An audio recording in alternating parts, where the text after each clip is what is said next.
स्थिर विद्युत। आज का टॉपिक है स्थिर विद्युत या इलेक्ट्रोस्टैटिक्स। इलेक्ट्रोस्टैटिक्स, ठीक है।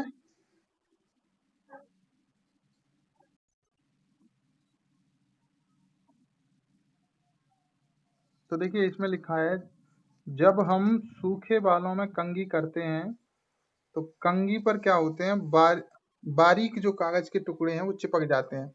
ऐसा आपने करके भी देखा होगा, नहीं करके देखा तो देखना कभी। जब बालों में आप कंघी करेंगे, कंघी करने के बाद आप कहीं भी कचरे में या कचरे के टुकड़े में जब आप उसको करेंगे कंघी को, तो उस पर बाल चिपक जाते हैं। किस किस ने देखा है ऐसा करके? होता है कि नहीं होता? तो क्या कारण है कि वो कागज के टुकड़े चिपक जाते हैं? तो उसके बारे में एक वैज्ञानिक थे जिनका नाम है थॉमस ब्राउन। तो थॉमस ब्राउन ने बताया था कि इसमें एक आकर्षण बल लगता है, और उस आकर्षण बल को ही इन्होंने नाम दिया था विद्युत बल। तो वो किसके कारण चिपक जाते हैं? विद्युत बल के कारण। किसके कारण? विद्युत बल के कारण। अब इसमें और भी सिद्धांत है, तो आगे हम देख रहे हैं। अगला जो सिद्धांत है, विद्युत आवेश का इलेक्ट्रॉनिक विन्यास का सिद्धांत। तो विद्युत आवेश का इलेक्ट्रॉनिक विन्यास क्या कहता है? तो वो ये कहता है कि जब पदार्थों को आपस में रगड़ा जाता है तो क्या होता है, उसमें से कुछ इलेक्ट्रॉन मुक्त होते हैं, और वो मुक्त इलेक्ट्रॉन एक पदार्थ से दूसरे पदार्थ में चले जाते हैं। जब दो पदार्थों को आपस में रगड़ेंगे तो उसमें से क्या निकलेंगे? मुक्त इलेक्ट्रॉन निकलते हैं, और वो इलेक्ट्रॉन एक पदार्थ से दूसरे पदार्थ में चले जाते हैं। जिस पदार्थ से इलेक्ट्रॉन निकल जाते हैं, तो ध्यान से देखिए इसको, जिस पदार्थ से इलेक्ट्रॉन निकल जाते हैं वे पदार्थ पॉजिटिव हो जाते हैं, मतलब धनावेश आ जाता है उन पर, प्लस चार्ज। तथा तथा जिन पदार्थों में इलेक्ट्रॉन चले जाते हैं, मतलब ग्रहण कर लेते हैं, वे पदार्थ ऋणावेशित हो जाते हैं, मतलब कि उन पर कौन सा चार्ज आ जाता है? निगेटिव चार्ज आ जाता है। तो समझ पा रहे हैं इस चीज को? जिसमें से इलेक्ट्रॉन निकलेंगे जिस पदार्थ में से, उस पर प्लस चार्ज आ जाएगा, और जिसमें चले जाएंगे उस पर नेगेटिव चार्ज आ जाएगा। ठीक है। अब इसमें देख लेते हैं धनावेशित पदार्थ कौन कौन से हैं जिन पर प्लस चार्ज होता है, और ऋणावेशित पदार्थ कौन कौन से हैं जिन पर नेगेटिव चार्ज होता है। तो नीचे आप देख पा रहे हैं, धनावेशित पदार्थ में कांच की छड़ है, इस पर पॉजिटिव चार्ज होता है। ऊनी कपड़ा, इस पे भी प्लस चार्ज होता है। इसके बाद है ऋणावेशित पदार्थ में एबोनाइट है, रेशम का कपड़ा है, अंबर है, रबर है, और प्लास्टिक है। ये सब ऋणावेशित पदार्थ हैं। धनावेशित में कौन कौन है? कांच की छड़ और ऊनी कपड़ा। ऋणावेशित में कौन कौन है? एबोनाइट, रेशम का कपड़ा, अंबर, रबर या प्लास्टिक। ठीक है। अब देखिए इसके आगे है, अगला सिद्धांत है हमारा क्वांटीकरण का सिद्धांत। क्वांटीकरण का सिद्धांत क्या कहता है, इसको भी ध्यान से समझना। प्रत्येक आवेशित पदार्थ प्रत्येक आवेशित पदार्थ पर आवेश की कुल मात्रा एक इलेक्ट्रॉन पर जितना चार्ज होता है उसके आवेश की मात्रा के पूर्ण गुणज के बराबर होती है। तो कोई भी अगर पदार्थ है और वो आवेशित है, तो उस पर आवेश की जो कुल मात्रा होगी वो हमेशा एक इलेक्ट्रॉन पर आवेश की मात्रा के पूर्ण गुणज के बराबर होती है। ये कहता है क्वांटीकरण का सिद्धांत। तो इसका मतलब ये है कि अर्थात वो होती है Q बराबर प्लस माइनस एन ई होती है। कितनी होती है? Q बराबर प्लस माइनस एन ई, ये फार्मूला होता है आवेश का। ठीक है। तो उस पर अगर हमको कुल मात्रा पता करना है तो Q बराबर फॉर्मूला लगाएंगे प्लस माइनस एन ई। यहाँ पर Q का क्या मतलब है? कुल आवेश। N का मतलब है पूर्णांक, वो कितनी भी संख्या हो सकती है, 1 2 3 4, कितनी भी। E का मतलब है इलेक्ट्रॉन या प्रोटॉन पर चार्ज। तो मेन आपको ये फार्मूला याद रखना है, बड़े काम का है फार्मूला। क्या है फार्मूला? Q बराबर प्लस माइनस एन ई। अब कुछ लोग बोलेंगे सर ये प्लस माइनस क्या है, तो ये आगे हम बता देंगे। प्लस अगर प्रोटॉन है तो प्लस आएगा, और नेगेटिव में इलेक्ट्रॉन होगा तो माइनस लेंगे, ठीक है, क्लियर है। तो इसी बेस पर कुछ क्वेश्चन न्यूमेरिकल आते हैं, तो वो न्यूमेरिकल हम देख लेते हैं किस टाइप से आते हैं। तो पहला न्यूमेरिकल है, किसी पदार्थ पर 4 प्रोटॉन की कमी है तो उस पर आवेश की गणना करो। तो इसका क्या मतलब है, तो कोई पदार्थ है उस पर 4 प्रोटॉन की कमी है तो उस पर आवेश की गणना करना है। आवेश मतलब Q। तो हम यही वाला फॉर्मूला यूज करेंगे, तो लगा देंगे Q बराबर प्लस माइनस। अब हालांकि हमें कंफर्म हो गया है कि प्रोटॉन है, तो इसलिए हम क्या लेंगे, प्लस लेंगे। Q बराबर एन ई, ये वाला फॉर्मूला लगा देंगे। एन कितना है, 4 इंटू ई। ई का मतलब है इलेक्ट्रॉन पर आवेश, सॉरी प्रोटॉन है तो प्रोटॉन पर आवेश कितना होता है, 1.6 इंटू 10 की पावर -19, ठीक है। तो इसको सॉल्व कर लेंगे तो कितना आएगा, 6.4 इंटू 10 की पावर -19 कूलम्ब का ऋणावेश। अब ये ऋणावेश क्यों आ रहा है, क्योंकि कमी हो रही है। हमने पहले ही बताया था जब कमी होती है तो नेगेटिव हो जाता है वो, और अधिकता होती है तो पॉजिटिव हो जाता है। तो इसमें से प्रोटॉन निकल रहे हैं, मतलब जा रहे हैं, तो इस पर कौन सा नेगेटिव चार्ज आ जाएगा। तो इसलिए 6.4 इंटू 10 की पावर -19 का कूलम्ब का ऋणावेश आएगा। क्लियर है भाई, क्लियर है क्या।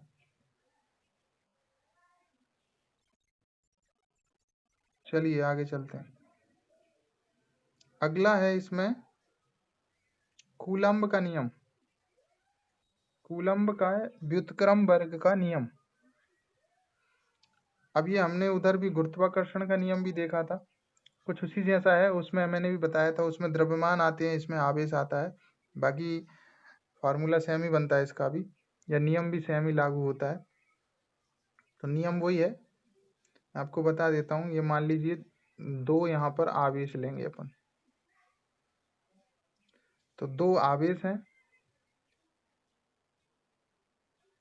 Q1 है एक और एक Q2 है, ठीक है। इन दोनों आवेशों के बीच की जो दूरी है, r दूरी पर हैं दोनों, ठीक है। तो कूलम्ब का नियम क्या कहता है कि यदि 2 भिन्न आवेश Q1 और Q2 को एक दूसरे से r दूरी पर रखा जाए,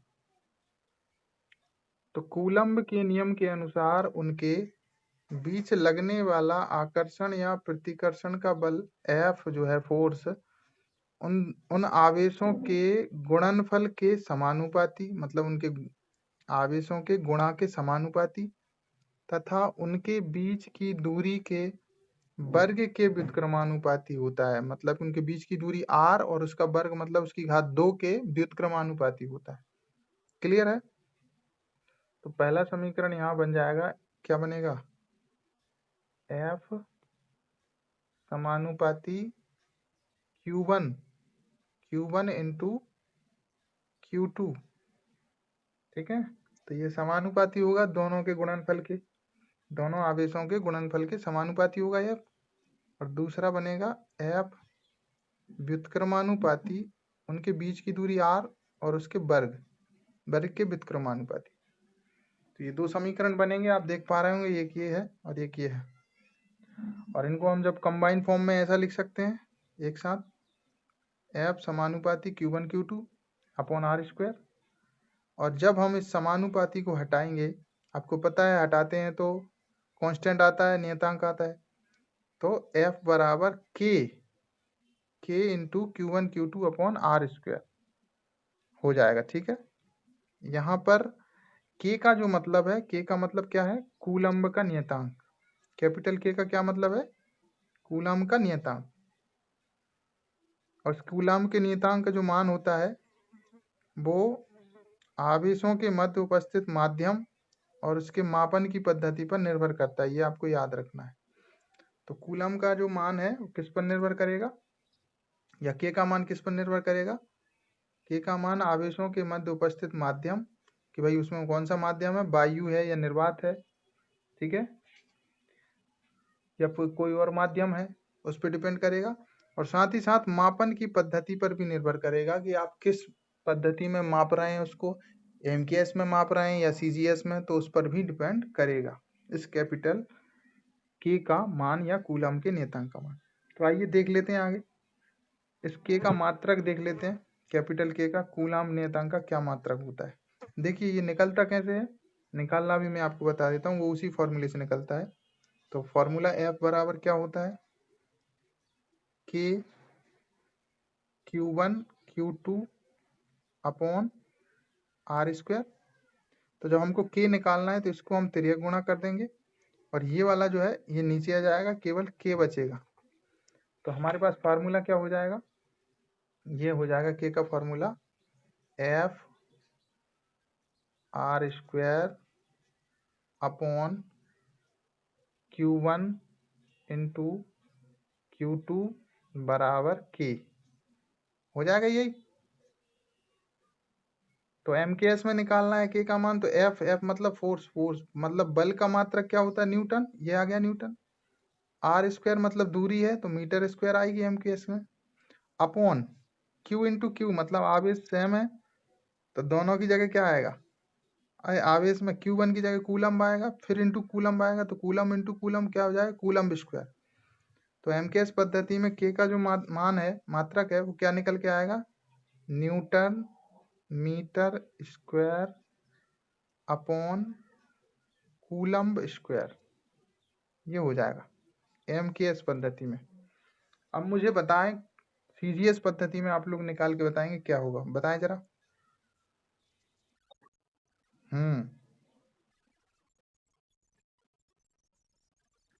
dyne centimetre square, dyne centimetre square upon state coulomb square, state coulomb. देखिए आप ये आ जाएगा, क्या आ जाएगा, dyne centimetre square upon state coulomb square. ठीक है ठीक है। अब देखिए, अभी में हमने पढ़ा के का जो मान है, एक तो मापन की पद्धति पर निर्भर करता है और उनके बीच में उपस्थित माध्यम पर निर्भर करता है। तो अगर मैं कहूं कि एसआई या एमकेएस पद्धति में के का मान कितना होता है, तो देखिए मात्रक तो हो गया, लेकिन मान की अगर बात करें तो मान देख लेते हैं। तो एसआई या एमकेएस पद्धति में जो के का मान होता है कूलम नियतांक का, वो होता है 1/4πε0।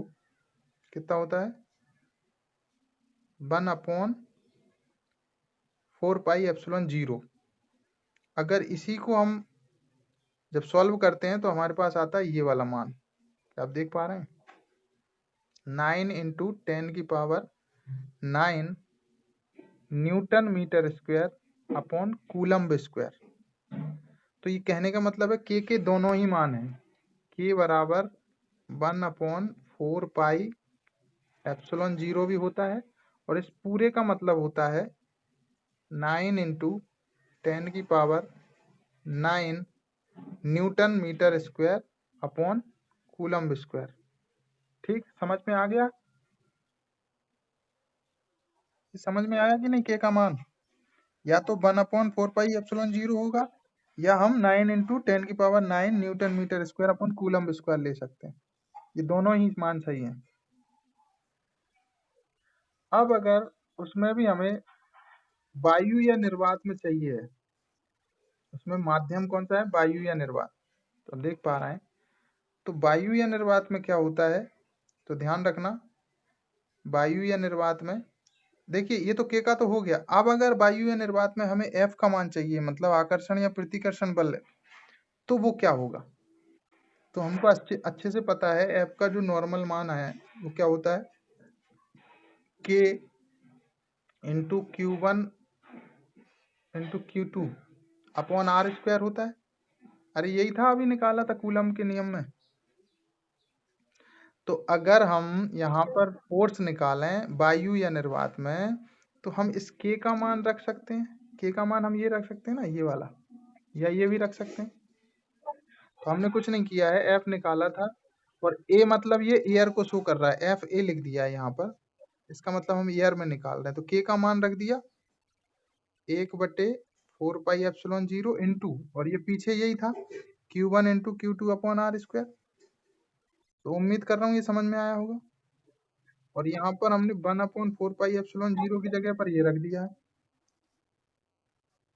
तो ये निकल आया 9 into 10⁹ Q1 into Q2 upon r square. ये दोनों समझ में आ गए। तो उसी प्रकार माध्यम में, ये आवाज आ रही है, माध्यम में देखते हैं। तो माध्यम में आपको ये ध्यान रखना है कि माध्यम में जो के होता है उसको हम लेते हैं 1/4πε0 के, स्मॉल के, आपको याद रखना है। ठीक है, वायु या निर्वात में केवल इतना लेते हैं 1/4πε0 तक, और इसमें एक और स्मॉल के भी जुड़ जाता है, ध्यान रखना है। तो फार्मूला क्या हो जाएगा, एफ एम बराबर 1/4πε0 के, ये स्मॉल के है, ध्यान रखना। ठीक है, तो जब हम इसमें, हमको पता है 1/4πε0 का मान आपको पता है 9 इंटू 10⁹ तो उसकी जगह पर हमने ये रख दिया, और नीचे क्या बचा, नीचे हमारा ये बचेगा ना पूरा, तो ये हमारा ये आ गया, इसका तो हमने मान रख दिया। तो हमारा क्या निकल आएगा, 9 into 10⁹ Q1 Q2 upon small के आर स्क्वायर। समझ में आया? ये चीज कितने लोगों को समझ में आ रही है? और अभी मैं बता दूं इस एप्सिलॉन जीरो का क्या मतलब होता है। एप्सिलॉन जीरो का मतलब होता है वायु या निर्वात की विद्युतशीलता, और इसका भी मान होता है फिक्स, वो भी हम देख लेते हैं। एप्सिलॉन जीरो को बोलते हैं वायु या निर्वात की विद्युतशीलता, और इसका मान फिक्स होता है, ये आपको याद रखना है। इसका मान होता है 8.85 into 10⁻⁻12 coulomb square upon newton metre square. अब ध्यान रखना, इन दोनों में कंफ्यूज मत हो जाना। उसका क्या था, उसका मात्रक के का newton metre square upon coulomb square, और इसका क्या है, coulomb square upon newton metre square. अगर आपसे कोई पूछ ले विद्युतशीलता का मात्रक बताइए, तो क्या हो जाएगा, coulomb square upon newton metre square. ठीक है, अब देखिए, अब हमने एमकेएस में देख लिया है एफ का मान, अब यहाँ सीजीएस पद्धति में देख रहे हैं, और सीजीएस पद्धति में भी माध्यम है वायु या निर्वात। तो ध्यान रखना, सीजीएस पद्धति में के जो होता है वो हट जाता है, या यूं कहें कि हम सीधा पीछे का ही ले लेते हैं। तो एफ ए निकल आएगा Q1 into Q2 upon r square, और इधर माध्यम में भी के हट जाएगा, तो के का मान नहीं लेंगे, लेकिन स्मॉल के तो आएगा। तो भाई यहाँ पर एफ एम बराबर क्या हो जाएगा, Q1 Q2 अपॉन स्मॉल के आर स्क्वायर। ये समझ में आया? अरे ये समझ में आया क्या? चलिए,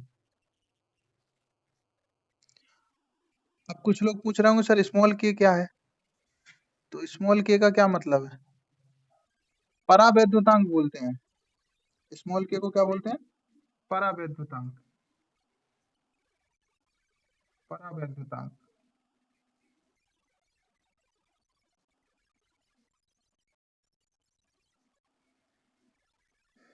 परावैद्युतांक, ठीक है। अब देखिए यहाँ पर आगे देख लेते हैं हम, आगे आवेश का मात्रक अगर आपसे कोई पूछ ले, तो आवेश मतलब क्यू का मात्रक, तो आपको पता ही है, वो तो क्यू का मात्रक ऐसा ही है, एमकेएस क्या होता है, कूलम्ब होता है, और सीजीएस क्या होता है, स्टेट कूलम्ब। एमकेएस में कूलम्ब, ठीक है, और सीजीएस में क्या होता है, स्टेट कूलम्ब। क्लियर है यहाँ तक?